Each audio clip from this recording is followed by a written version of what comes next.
Bismillahirrahmanirrahim.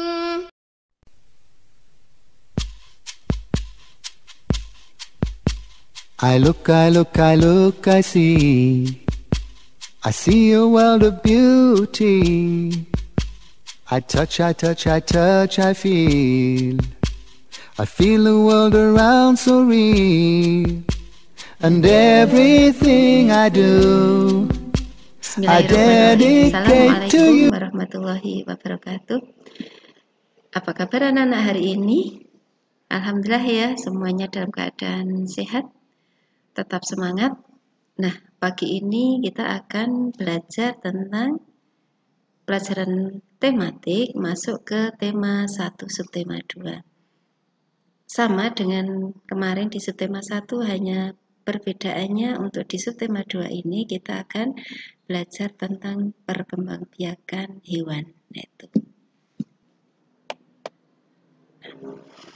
Ini kompetensi dasar yang akan kita pelajari. Kemudian ini ada hewan-hewan di sekitar kita yang tidak asing bagi kalian ya. Ada sapi, ular, ikan, kelinci, kucing yang ternyata dari kesemuanya itu cara berkembang biaknya berbeda-beda. Tentu kalian sudah tahu ya, sapi beranak, kemudian ikan itu bertelur, kucing beranak. Nah, itu ya.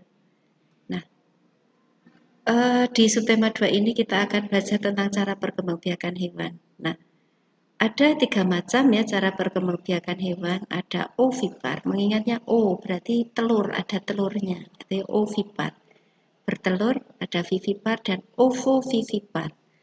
Ovovivipar berarti gabungan antara ovipar dan vivipar. Ovipar itu hewan yang berkembang biaknya dengan cara bertelur. Ada ayam, bebek, angsa. Tuh. Kemudian vivipar itu ya hewan yang berkembang biak dengan cara beranak. Ada kuda, sapi, kelinci, kambing, dan sebagainya. Sedangkan ovipar itu hewan yang berkembang biak dengan cara bertelur dan beranak, tapi embrionya tetap berkembang dalam telur, dan telur tetap berada dalam tubuh induknya sampai telur menetas, individu tersebut baru lahir. Jadi hewan ovovivipar itu sebenarnya dia bertelur, tetapi telurnya tidak langsung keluar, itu ya, tetap berada di dalam tubuh induknya. Nah, kalau yang ovipar itu dierami di luar tubuh induknya, kalau ovovivipar itu dierami di dalam tubuh induknya. Nah, maka ketika telur tersebut menetas, maka hewan tersebut keluar dari tubuh induknya. Nah, jadi sepertinya lahir gitu ya, tapi sebenarnya dia keluar dari cangkang telur. Nah, ini ciri-cirinya hewan ovipar atau hewan yang bertelur itu dia tidak mempunyai daun telinga, tetap memiliki telinga tetapi tidak ada daun telinganya. Ayam tidak ada daun telinganya, bebek tidak ada daun telinganya itu ya. Kemudian induk tidak menyusui anaknya karena tidak memiliki kelenjar susu, gitu ya. Tidak ada ayam yang menyusui ataupun bebek itu tidak ada yang menyusui karena memang tidak memiliki kelenjar susu. Nah, kemudian biasanya kelompok ovipar ini dari keluarga hewan, bukan keluarga hewan mamalia. Hewan mamalia itu ya rata-rata berkaki 4, kemudian bertulang belakang dan beranak. Nah, hewan ovipar ini biasanya termasuk keluarga hewan unggas. Kelompok unggas ya ayam, bebek, angsa, itu unggas ya. Kemudian induk mengerami telur hingga menetas. Nah, itu jadi agar telur itu bisa menetas maka harus dierami. Ayam 21 hari baru dierami baru bisa menjadi telur, atau bisa juga sekarang ada penetas buatan itu. Kemudian telur berada di luar tubuh induknya. Jadi ini untuk yang ovipar ketika keluar dari tubuh induknya itu berupa telur itu ya. Nah, nanti untuk bisa menjadi anak individu baru maka harus dierami terlebih dahulu. Nah, itu. Sekarang untuk yang hewan vivipar, Hewan vivipar itu hewan yang memiliki kelenjar susu. Nah, itu jadi karena sapi itu memiliki kelenjar susu, maka setelah sapi itu melahirkan, maka dia akan menyusui induknya, menyusui anaknya. Kerbau karena memiliki kelenjar susu, maka setelah melahirkan anaknya, maka dia akan menyusui. Kemudian memiliki daun telinga. Kelinci, kambing, kuda, nah itu kan memiliki daun telinga.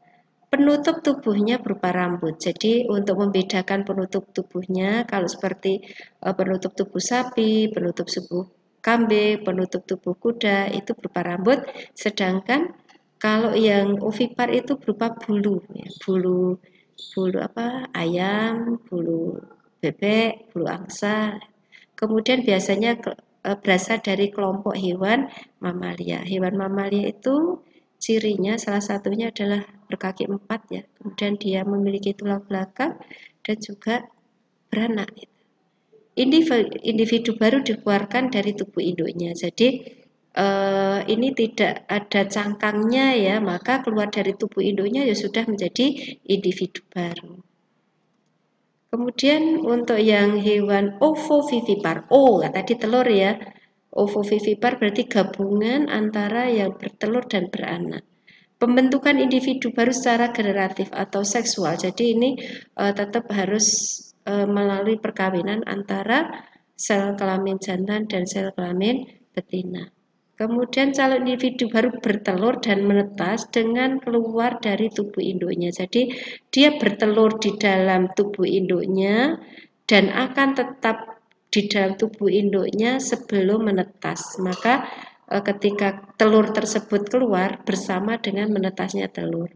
Sehingga induknya tidak perlu mengerami karena telurnya masih di dalam tubuhnya. Sedangkan kalau yang ovipar tadi karena telurnya sudah berada di luar, maka induknya harus mengerami terlebih dahulu.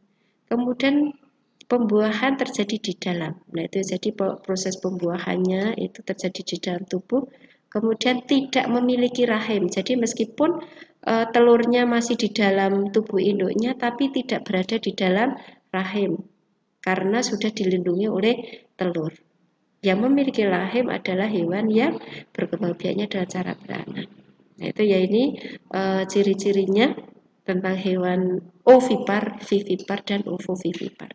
Kemudian nanti selanjutnya di subtema 2 ini kita juga akan masih belajar tentang negara-negara di kawasan Asia Tenggara ya, Indonesia, Malaysia, Singapura, Filipina, Laos, Myanmar, Thailand, dan Kamboja. Nah, itu. Kalau di subtema 1 kemarin kita mempelajari masih dilihat dari kondisi alamnya gitu ya. Ada iklim, kemudian jenis tumbuhannya. Nah, ini nanti di subtema 2 ini kita akan mempelajari adalah dari sisi kegiatan ekonominya dari masing-masing negara. Ada persamaan, tapi juga ada perbedaan dari masing-masing negara. Nah, ini kegiatan ekonomi yang ada di ASEAN, banyak ya yang dilakukan Indonesia sebagai pengekspor minyak bumi, timah, tembaga, dan sebagainya. Banyak yang dihasilkan dari Indonesia, kemudian Brunei itu sebagai pengekspor minyak mentah itu ya, gas alam yaitu sehingga Brunei itu sebagai negara petrodolar ya karena kekayaannya yang berasal dari minyak. Kemudian ada negara Malaysia yang menghasilkan biji timah terbesar di dunia. Ada Singapura yang sebagai negara industri satu-satunya di Asia Tenggara dan yang negara-negara yang lainnya itu. Itu untuk yang muatan IPS-nya. Nah, kemudian di muatan bahasa Indonesianya kalau di subtema 1 kemarin kalian sudah belajar cara mencari ide pokoknya, di mana ide pokok itu berada terkandung di dalam kalimat utama. Nah, sekarang setelah kalian kemarin belajar tentang ide pokok, nah sekarang kita akan belajar cara membuat kesimpulan dari masing-masing paragraf. Nah, ini caranya kalian harus membaca keseluruhan isi paragraf. Jadi satu paragraf itu kalian baca semua, kemudian nanti kalian pilih gitu, kalian pilih dan pilah mana yang menjadi kalimat utama dan mana yang menjadi kalimat penjelas. Maka yang kemudian setelah kalian membaca, maka kemudian menentukan kalimat utama dari setiap paragraf. Bisa di depan, bisa di tengah, di belakang, atau campuran. Kemudian, nah setelah ketemu kalimat utamanya, maka kemudian kalian menyusun kesimpulannya. Nah, nanti setiap paragraf ada satu kesimpulan, sehingga kalau ada 10 paragraf nanti bisa ada 10 kesimpulan. Nah, itu untuk muatan bahasa Indonesianya. Dan barangkali ini ya yang akan kita pelajari di subtema tema 1, subtema 2 ini. Selamat belajar, tetap semangat ya, meskipun dengan keterbatasan waktu dan ruang, tapi tidak mengurangi kesemangatan kalian untuk belajar. Apabila ada yang kurang jelas, nanti bisa tanyakan langsung pada saat luring atau bisa lewat WA atau grup kita. Barangkali itu yang bisa Bu Septi sampaikan. Kurang lebihnya mohon maaf. Wassalamualaikum warahmatullahi wabarakatuh.